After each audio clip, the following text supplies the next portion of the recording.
பிரியமானவர்களே, கர்த்தர் நல்லவர். இந்த நாள் கர்த்தர் உண்டு பண்ணின நாள். இதில் நாம் மகிழ்ந்து களி கூறுவோம்.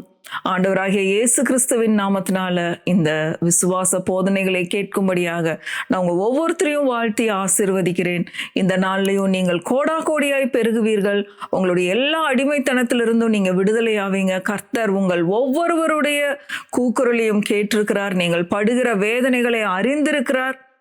ஒவ்வொரு வேதனைக்கும் ஒவ்வொரு சிறுமைக்கும் அவர் ஒவ்வொரு நாளும் பதிலை அனுப்பி கொண்டே இருக்கிறார். இந்த நாள்லையும் உங்களுடைய சிறுமையிலிருந்து தூக்கி எடுக்கும்படியாக கர்த்தர் தம்முடைய வசனத்தை அனுப்பி இருக்கிறார். அவர் தமது வசனத்தை அனுப்பி அவர்களை குணமாக்கி அவர்களை அழிவுக்கு தப்புவிக்கிறார் என்று வசனம் சொல்லுது. அதனால சந்தோஷத்தோடையும் ஒரு உற்சாகமான மனதோடையும் வார்த்தையை கேளுங்க. நிச்சயமாய் உங்களுக்கு பிரயோஜனமாயிருக்கும். கர்த்தர் நல்லவர். பிரியமானவர்களை, இன்றைக்கும் நாம் சத்தியத்துக்குள்ள போவோம். யாத்ராகமம் 3வது அதிகாரம் 7, 8, 9 வசனத்துல வாசிக்கிறேன். இன்றைக்கு செய்தியில நிச்சயமாய் அப்படிங்கிற வார்த்தையை குறிச்சுக்கோங்க. நிச்சயமாய், கண்டிப்பா, மெய்யாகவே இது கண்டிப்பா நடக்க போகுது. அந்த நிச்சயமாய்ன்ற வார்த்தை நான் சொல்ற 3 ரெஃபரன்ஸ்ல இருக்கும் பாருங்க. நிச்சயமாய், நிச்சயமாய், நிச்சயமாய்னு 3 தடவை இன்றைக்கு நம்ம அதை பார்க்க போறோம். நிச்சயமா உங்க வாழ்க்கையில அது ஆசீர்வாதமான வார்த்தையா இருக்கும். 7, 8 யாத்ராகமம் 3வது அதிகாரம் 7, 8, 9 வசனங்கள். அப்பொழுது கர்த்தர், எகிப்தில் இருக்கிற என் ஜனத்தின் உபத்திரவத்தை நான் பார்க்கவே பார்த்து ஆலோட்டிகளின் நிமித்தம் அவர்கள் இடுகிற கூக்குரலை கேட்டேன். அவர்கள் படுகிற வேதனைகளையும் அறிந்திருக்கிறேன். அவர்களை எகிப்தியரின் கைக்கு விடுதலையாக்கவும் அவர்களை அந்த தேசத்திலிருந்து நீக்கி கானானியரும் ஏத்தியரும் எமோரியரும் பெரிஷியரும் ஏவியரும் எபூசியரும் இருக்கிற இடமாகிய பாலும் தேனும் ஓடுகிற நலமும் விசாலமுமான தேசத்தில் கொண்டு போய் சேர்க்கவும் இறங்கினேன். பாருங்க, பாலும் தேனும் ஓடுகிற நலமும் விசாலமுமான தேசத்துக்கு கொண்டு போய் சேர்க்கிறாரு. ஆனா இப்ப எங்க இருக்கிறாங்க இஸ்ரவேல் ஜனங்கள்? எகிப்துல அடிமைகளாய். ஆலோட்டிகளின் நிமித்தம் இவர்கள் படுகிற வேதனைகள், கூக்குரல் ரொம்ப பயங்கரமா இருக்கு. சாப்பிட்றதுக்கு உருப்படியான சாப்பாடு கிடையாது. ஆனா அவ்வளோ செங்கல் செய்யணும், சுமை சுமக்கணும், அடி உத, அநேக கொடுமைகள், அடிமைத்தனங்களை அனுபவிச்சுட்டு இருக்காங்க. அந்த நேரத்துல கர்த்தர் வாக்கு பண்றாரு. என்னன்னு சொல்றாரு? அவங்களோட எல்லா கூக்குரலையும் நான் கேட்டிருக்கிறேன். அவர்கள் படுகிற வேதனைகளை நான் அறிந்திருக்கிறேன். அங்க இருந்து அவங்கள நான் தூக்கி எடுக்க போறேன். தூக்கி எடுத்து எங்க கொண்டு வர போறேன்? பாலும் தேனும் ஓடுகிற நலமும் விசாலமுமான தேசத்துக்கு அவங்கள கொண்டு வர போறேன். இது நிச்சயமாய் நடக்க போகுது அப்படின்னு சொல்றாரு பாருங்க. 9வது வசனம் பாருங்க. இப்பொழுதும் இஸ்ரவேல் புத்திரரின் கூக்குரல் என் சந்நிதியில் வந்து எட்டினது. எகிப்தியர் அவர்களை ஒடுக்குகிற ஒடுக்குதலையும் கண்டேன். நீங்க படுற ஒவ்வொரு கஷ்டத்தையும் ஆண்டவர் பார்த்துட்டு இருக்கிறாரு. நீங்க போய் ஜெபங்கிற பேர்ல அவர்கிட்ட நீங்க போய் திரும்பவுமா அழுது நீங்க படுற கஷ்டத்தை எல்லாம் ஆண்டவர்கிட்ட சொல்லணும்னு இல்லை. அவர் நம்மை காண்கிற தேவன்.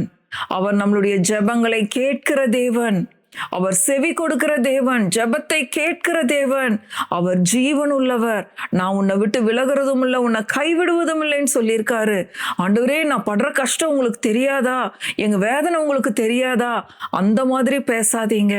கர்த்தாவே, நீர் நல்லவர். நீர் ஜெபத்தை கேட்கிற தேவன். எனக்கு செவி கொடுக்கிற தேவன் என்பதை நான் அறிந்திருக்கிறேன். நிச்சயமாய் விடுதலை பண்ணுவேன்னு சொல்லியிருக்கீங்க. நான் படுற வேதனைகளை நீங்க அறிந்திருக்கீங்க. சீக்கிரமா நீங்க விடுதலை அனுப்ப போறீங்க. நன்றி ஆண்டவரே. அந்த விதமாய் நாம் ஜெபம் இருக்கணும். பாருங்க, இன்னொரு வார்த்தை பாருங்க. 15வது வசனம் வாசிக்கிறேன். 15வது வசனம். மேலும் தேவன் மோசேயை நோக்கி, ஆபிரகாமின் தேவனும் ஈசாக்கின் தேவனும் யாக்கோபின் தேவனுமாய் இருக்கிற உங்கள் பிதாக்களுடைய தேவனாகிய கர்த்தர் என்னை உங்களிடத்திற்கு அனுப்பினார் என்று நீ இஸ்ரவேல் புத்திரருக்கு சொல்வாயாக. என்றைக்கும் இதுவே என் நாமம் தலைமுறை தலைமுறை தோறும் இதுவே என் பேர் பிரஸ்தாபம். ஆபிரகாமின் தேவன், ஈசாக்கின் தேவன், யாக்கோபின் தேவன் இன்றைக்கு உங்களுடைய தேவனாய் இருக்கிறேன் அப்படின்னு சொல்லி மோசே கிட்ட சொல்லி, நீ போய் இதை இஸ்ரவேல் ஜனங்களுக்கு சொல்லு. அவங்களுடைய வேதனைகள் எல்லாம் நான் பார்த்துருக்கிறேன், கேட்டிருக்கிறேன் மோசே. அதனால நீ போய் இஸ்ரவேல் ஜனங்களுக்கு சொல்லு. நான் அவங்கள விடுவிக்க போறேன். நீ தான் அவங்கள போய் விடுதலையாக்க போற அப்படின்னு சொல்லி மோசேக்கு இவ்வளோ இன்ஸ்ட்ரக்ஷன்ஸ் ஆண்டவர் கொடுக்குறாரு பாருங்க. 16வது வசனம் பாருங்க.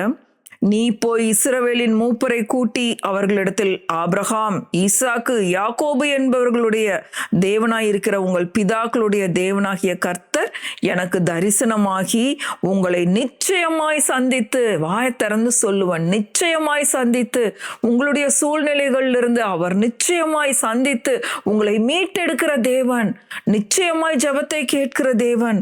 எகிப்தில் உங்களுக்கு செய்யப்பட்டதை கண்டேன். எகிப்துல நீங்க அனுபவிக்கிற எல்லா அநியாயத்தையும் நான் பார்த்திருக்கிறேன்.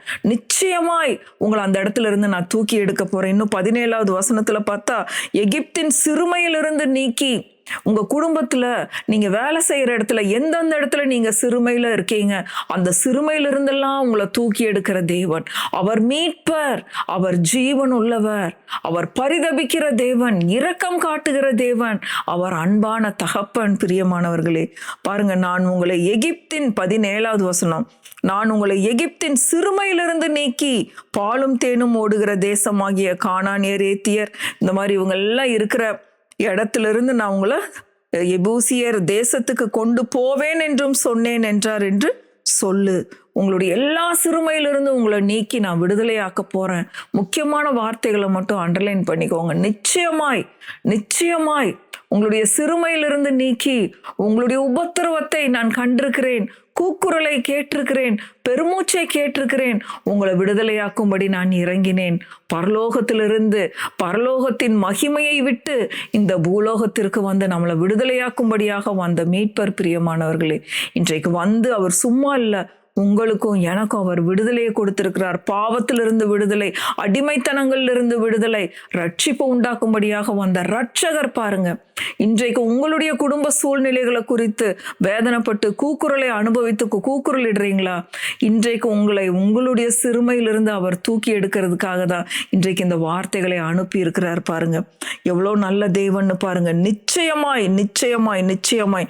ஆதியாகமம் 15வது அதிகாரம் பாருங்க, எப்படி திரும்புவாங்க அப்படிங்கிறதையும் சொல்றாரு. பாருங்க, இஸ்ரவேல் ஜனங்கள் எகிப்திலிருந்து எப்படி திரும்ப போறாங்களாம்.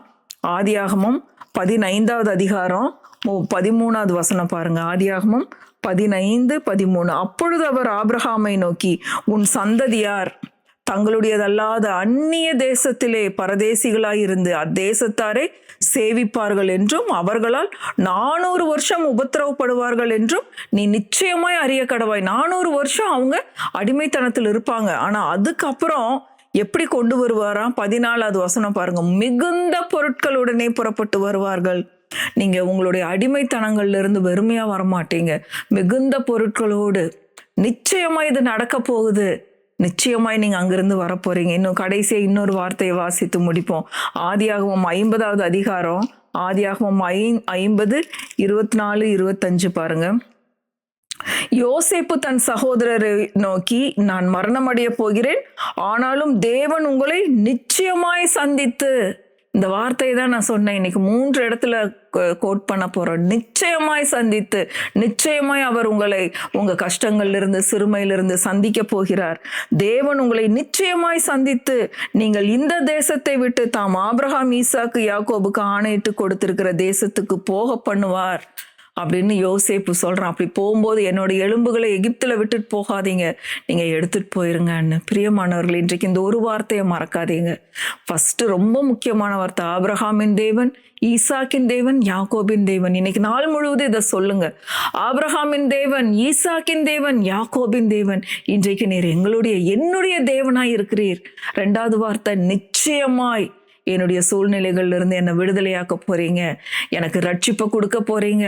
3வது, பாலும் தேனும் ஓடுகிற நலமும் விசாலமான தேசத்துக்கு, நல்ல ஒரு இடத்துக்கு, நல்ல ஒரு சமாதானமான இடத்துக்கு என்னை நீங்க கொண்டு போறீங்க ஆண்டவரே. நன்றி ஆண்டவரே. இந்த 3 வார்த்தையும் மறக்காதீங்க. திரும்பவும் 2-3 முறையாவது இந்த செய்தியை கேளுங்க. அது உங்க மனசுல பதியும். இந்த வார்த்தைகளை படிங்க. நிச்சயமாகவே உங்க வாழ்க்கை, உங்களுடைய அடிமைத்தனங்கள்ல இருந்து நீங்க விடுதலையாகி ஒரு சமாதானமான வாழ்வை காண்பீர்கள். கர்த்தர் நல்லவர், அவரை துதியுங்கள், அவர் கிருபை என்றும் உள்ளது. ஆமென், ஆமென், ஆமென்.